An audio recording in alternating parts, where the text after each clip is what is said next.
অনেক সময় নিজেরা নিজেদের সাথে ওয়াদা করো। আপনি বাজার করতে গেছেন, আপনার বাচ্চা ফোন করে বলে দিয়েছে আব্বা আমার জন্য একটা চিপসের প্যাকেট আনবে, আব্বা আমার জন্য একটু ললিপপ আনবে, আমার জন্য চকলেট আনবে। আপনি বলছেন ঠিক আছে নিয়ে আসবো রে বাপ। আপনি স্ত্রীর সাথে ওয়াদা করছেন সামনে হাতে পয়সা আসলে তোমার জন্য একটা দামি শাড়ি কিনে দিব, কিন্তু ওই শাড়িটা আপনি কিনে দিতে হয়তো পেরেছেন বা পারেন নাই। বান্দা আল্লাহর সাথে দুনিয়ার বুকে সাক্ষী রেখে ওয়াদা করে বান্দার সাথে, কিন্তু ওই ওয়াদা রাখতেও পারে আবার ওয়াদা ভেঙেও ফেলে।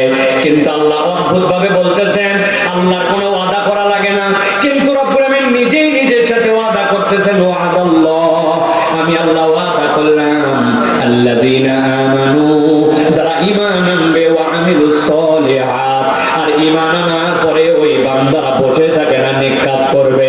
আমাদের অনেকের ধারণা নেক কাজ মানে হচ্ছে নামাজ রোজা হজ যাকাত, এইটুকুই কেবল আমাদের নেক কাজ। ভালো করে জেনে রাখেন, আপনি আপনার জেহেনের মধ্যে যতদিন বেঁচে থাকবেন এটা ঢুকাই দিয়ে রাখেন। আপনি যদি পরীক্ষায় 33 পান, ওইটা আপনার জন্য যেরকম পাস মার্ক, ওইটার নিচে নেমে গেলে আপনার যেমন আর পরীক্ষায় পাস করা হয় না। আপনি যদি ফেল করে যান আপনার রেজাল্ট যেরকম আসবে না। আল্লাহর নবী বলছেন বুনিয়াল ইসলাম আলা খামসিন, ইসলামের বেনা হচ্ছে 5টা, নামাজ রোজা হজ যাকাত আর আপনার ঈমান। আপনার যদি নামাজ রোজা হজ যাকাত না থাকে আপনি ইসলামের মধ্যে নিজের নামই রাখতে পারবেন না, দেখছেন না? তাহলে যেটা না থাকলে আপনার ইসলামের মধ্যে নামই না থাকে, ওইটা কেবলমাত্র ভালো কাজ কেমনে হয় আল্লাহ এই জায়গায় ওইটার কথা বলেন নাই। আল্লাহ এই জন্য বলছেন আমানু ওয়া আমিলুস সলিহাত, ঈমান আনার পরে আমার বান্দা যেন কিছু নেক কাজ করতে শুরু করে। ওই নেক কাজগুলো কি কি নবীজি ডিটেইলস বলে দিয়েছেন। আপনি আমিও যদি একটু চিন্তা করি তাহলে আপনি আমি সেইগুলাও বের করে ফেলতে পারবো। নবীজি বলছেন লিল মুমিনি আলাল মুমিনি সিত্তু ফিসাল, এক মুমিনের জন্য আরেক মুমিনের কমসে কম 6টা দায়িত্ব আছে। হাঁচি পড়লে আলহামদুলিল্লাহ বলবে, এটাও একটা নেক কাজ। কেউ আলহামদুলিল্লাহ বলেছে শুনলেই আর হামুকাল্লাহ বলছেন, কেউ মারা গেছে জানাজায় চলে গেছেন, অসুস্থ হয়েছে আপনার কোনো স্বার্থ নাই আপনি দেখতে চলে গেছেন, রাস্তার মধ্যে কোনো কিছু পড়ে আছে ওইটাতে বুঝছেন মানুষের বিপদ হবে আপনি একটু সরিয়ে দিয়েছেন, মসজিদের মধ্যে ঢুকেছেন 5-7 মিনিট এখনো সময় আছে বসেই যেতে পারেন, বসে যান নাই। 2 রাকাত তাহিয়াতুল ওযু করেছেন, 2 রাকাত দুখুলুল মসজিদ পড়েছেন। আপনি ভ্যান চালান, ভ্যান চালাতে চালাতে নিয়ম বানাই নিয়েছেন প্রত্যেকদিন 100 বার নবীর প্রতি দরুদ পড়ব, সুবহানাল্লাহি ওয়া বিহামদিহি সুবহানাল্লাহিল আযীম 100 বার করে পড়ব, ইস্তিগফার করব। আপনার ছোট্ট ছোট্ট কাজ, কিন্তু এই কাজগুলো আপনার জন্য নেক আমল। আল্লাহ বলতেছেন নবী আপনি বলে দেন যেই বান্দারা ঈমান আনার পরে এই স্বেচ্ছায় নেক আমল করবে আল্লাহ রাব্বুল আমিন অটোমেটিক ওই বান্দাগুলার গুনাহ খাতা মাফ করে দিবে। আল্লাহ রাব্বুল আমিন বলছেন মিনহুম মাগফিরাতাও ওয়া আজরুন আযীমা, আমার বান্দাকে কেবল আমি রব্বুল আমিন ক্ষমাই করব না, আমি রব্বুল আমিন আমার বান্দাকে maaf করার সাথে সাথে জান্নাতে যাওয়ার পরে আমার বান্দাকে আমি দিদার দিয়ে দেব, সুবহানাল্লাহ। কিন্তু আমরা নেক কাজের সাথে নাই, কত সময় এলোমেলো নষ্ট করি, কত দিকে পার করি, কিন্তু আমাদের জীবনে যদি তাকাই আমাদের জীবনে নফল আমল, আমাদের জীবনে এক্সট্রা আমল নাই। সোমবার দিন রোজা রাখে না, মুরব্বী হয়ে গেছে এখন পর্যন্ত, বৃহস্পতিবার শীতের দিনেও রোজা রাখে না, মাসে 13, 14, 15 রোজা সেই রোজাটা পর্যন্ত রাখে না। চিন্তা করছে রোজা রাখা বিরাট কঠিন কাজ, অথচ আল্লাহ বলতেছেন বান্দা তোর আমলনামায় গুনাহ খাতা ভরা, তুই না আল্লাহর কাছে মাপ পেতে চাস, আমি আল্লাহ ক্ষমা লাভের একটা উপায় বলে দিলাম। ঈমানের সাথে বান্দা যখন এই সকল উদ্বৃত্ত নেক আমল করে আল্লাহ তার বান্দাদেরকে মাফ করে দেন, সুবহানাল্লাহ। তাহলে এখন থেকে আমরা এরকম কিছু নেক কাজ বানাতে পারবো বা ইনশাআল্লাহ নিজেদের জীবনে পারবো তো ইনশাআল্লাহ। আল্লাহ যেন আমাদেরকে তৌফিক দান করেন, এটা 1 নম্বর। 2 নম্বরে আল্লাহ রাব্বুল আলামিন বলতেছেন আমার বান্দা যদি আমার কাছে ক্ষমা পেতে চায় তাহলে আল্লাহর কাছে বান্দাকে ক্ষমা চাওয়া লাগবে। কি বলছি?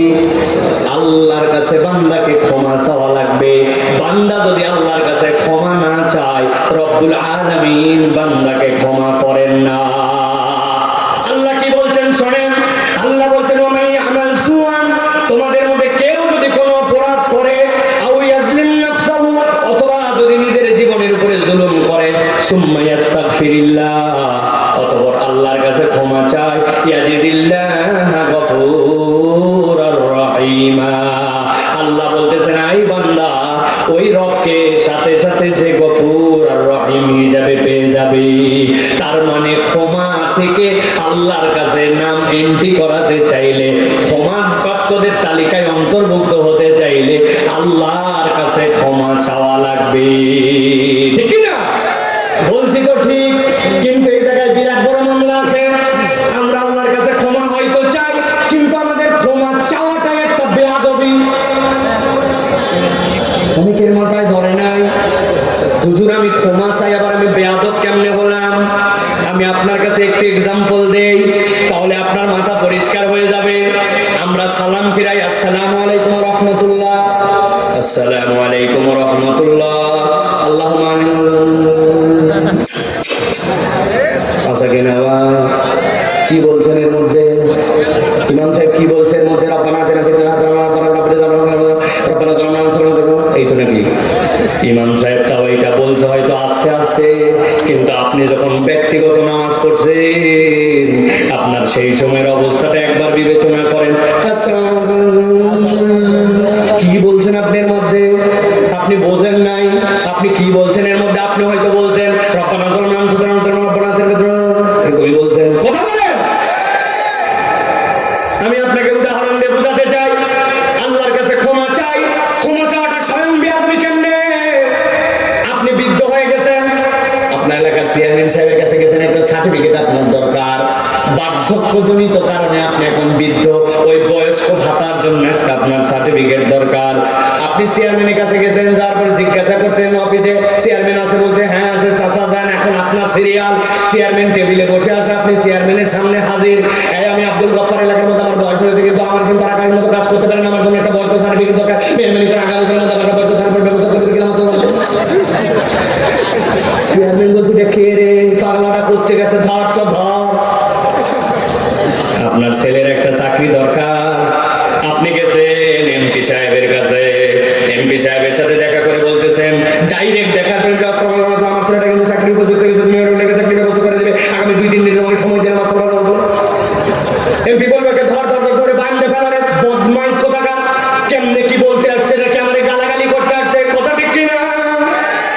আপনি একটু বিবেচনা করে দেখেন, আপনার চেয়ারম্যান লোড নিতে পারে না, আপনার এমপি লোড নিতে পারে না, অত দূর কেন যাচ্ছেন?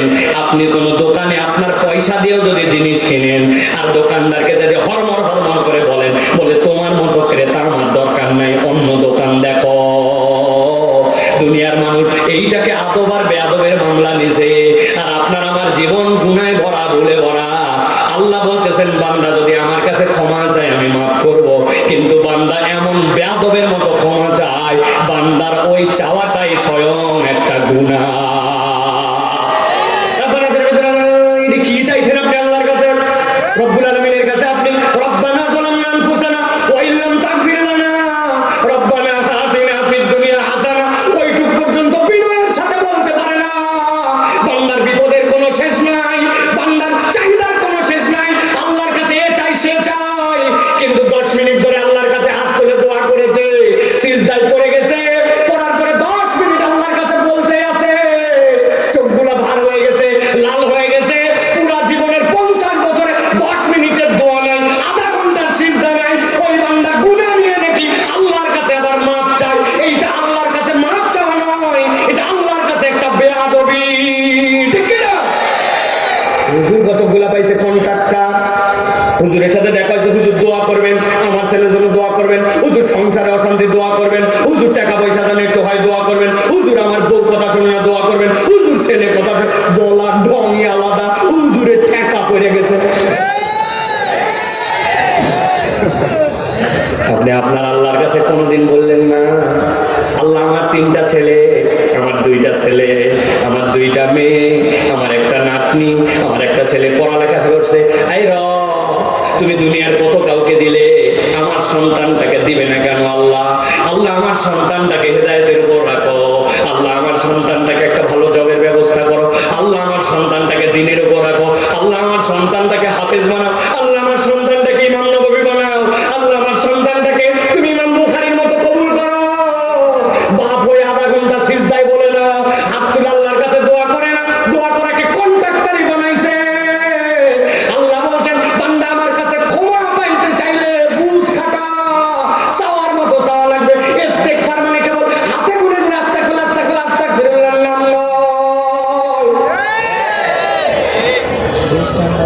তোলেন এখানে হুজুর সহ আমি সহ আধা ঘন্টা একটা সিজদা দিছি জীবনে, চোখগুলা মনে হচ্ছিল বের হয়ে যাচ্ছিল আমার। আর তোলেন,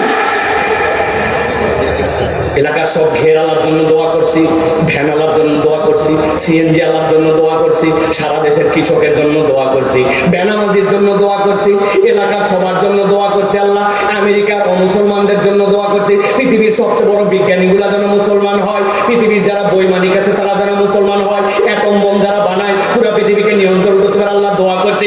ইলন মাস্ককে আল্লাহ হেদায়েত দিয়ে দাও দোয়া করছে। আমার দোয়া তো আল্লাহ খালি আমাক দিয়ে আল্লাহ, তা ওইটাও ভালো করে বলতে পারে না। রাগ করতেছেন ভাই?